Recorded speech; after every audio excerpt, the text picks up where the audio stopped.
সেখানে আপনি রাজনৈতিক বক্তব্য কেন দেবেন?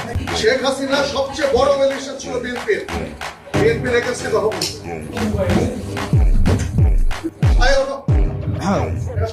চাঁদাবাজ এর বিরুদ্ধে সবসময় আমাদের কথা বলতে হবে।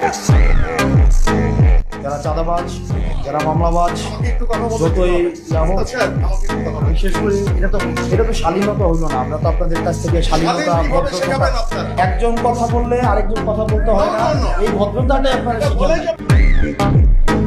গণতন্ত্র মানে এটা না যে সবসময় শুধুমাত্র আপনার প্রিয় কথা আপনার সামনে বলা হবে, আপনার প্রিয় মানুষের সবসময় স্তুতি গাওয়া হবে, এটা জুলাই না।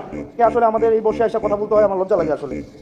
মানে আমাদের বাপদাদারা বলতো না, তোর ঘরে আমি হয়েছি না, আমার ঘরে তুই হয়েছিস। আমাকে আপনি প্রশ্ন করবেন, আপনি যতক্ষণ পর্যন্ত প্রশ্ন অব্যাহত থাকবে ততক্ষণ পর্যন্ত আপনি রাইট রেখে থাকবেন। আর যখনই আপনার প্রশ্নের পরিবর্তে শুধুমাত্র স্তুতি গাওয়া হবে, জবাবদিহিতার পরিবর্তে স্বেচ্ছাচারিতা অব্যাহত থাকবে, তখন প্রত্যেকটা মানুষ হাসিনা হবে।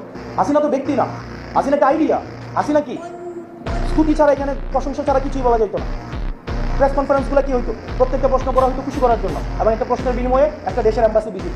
আপনি রাজনীতির ঊর্ধ্বে কি? আপনাদের ডিজি যখন বসাইছে আমি দেখছি না যে অফিস করতে দিচ্ছেন, আপনারা দেন নাই, তখন রাজনীতিতে আপনারা ডিল করছেন। কোন জিনিসটা রাজনীতির ঊর্ধ্বে? হসপিটালগুলোর অধপতন কেন? টেন্ডার বাণিজ্য হয় না, আপনি অস্বীকার করতে পারবেন। আমি আসনাদ আব্দুল্লাহ সাক্ষী, আপনাদের কোনো স্বাস্থ্যসেবার আমি 6টা মাস আমি ক্লোজলি ডিল করেছি। আপনাদের পোস্টিং প্রমোশন এগুলো রাজনৈতিকভাবে ডিল করা হয় না? আপনি বলতে পারবেন।